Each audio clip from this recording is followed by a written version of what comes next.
जय भीम.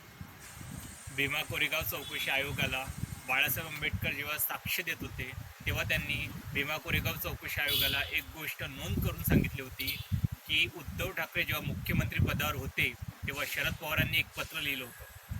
त्या पत्राची मागणी करावी, ते पत्र उघड करावं असं बाळासाहेब आंबेडकरांनी भीमा कोरेगाव चौकशी आयोगाला म्हटलं. भीमा कोरेगाव चौकशी आयोगाने वारंवार उद्धव ठाकरेस नोटिसा बजावल्या की भीमा कोरेगाव चौकशी आयोगासमोर उपस्थित राहावे चौकशीसाठी. पण वारंवार नोटिसा बजावून सुद्धा उद्धव ठाकरे किंवा त्यांच्या साईडने कुठलाही प्रतिनिधी भीमा कोरेगाव चौकशी आयोगासमोर उपस्थित नव्हता. मग बाळासाहेब आंबेडकरांनी 2 डिसेंबर 2025ला एक अटक वॉरंट काढा असं पत्र भीमा कोरेगाव चौकशी आयोगाला पाठवलं. जेव्हा हे पत्र पाठवलं तेव्हा उद्धव ठाकरेकडून वकील सरोदे हे वकीलपत्र सादर करतात भीमा कोरेगाव चौकशी आयोगाला आणि म्हणतात की उद्धव ठाकरेस वेळ नव्हता म्हणून ते उपस्थित राहू शकले नाही.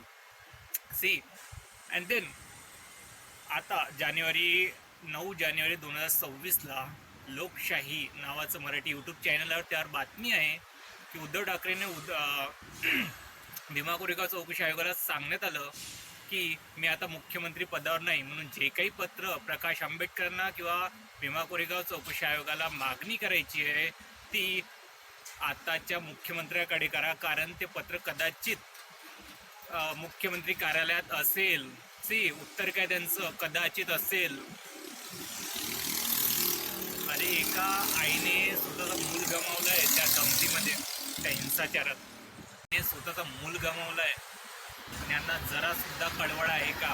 कोरेगाव चौकशी आयोगाला ते उत्तर पाठवतात, ते पत्र कदाचित मुख्यमंत्री कार्यालयात असेल, मी आता मुख्यमंत्री नाही म्हणून माझ्याकडे ते नाही. असे किती निष्काळजीचं उत्तर देणं आहे. तिथे न्यूज चॅनलवर हे त्या बांगलादेशात हिंदूंच्या काय ते अन्याय होत आहे हिंदूंवर, तर कळवळा दिसतो. तसा तर यांना कळवळा कोणाचाच नाही आहे, फक्त स्वतःचं पोट कसं भागतंय दॅट्स इट. सी गाईज, या लढाईत एकटे आहोत, एकटे.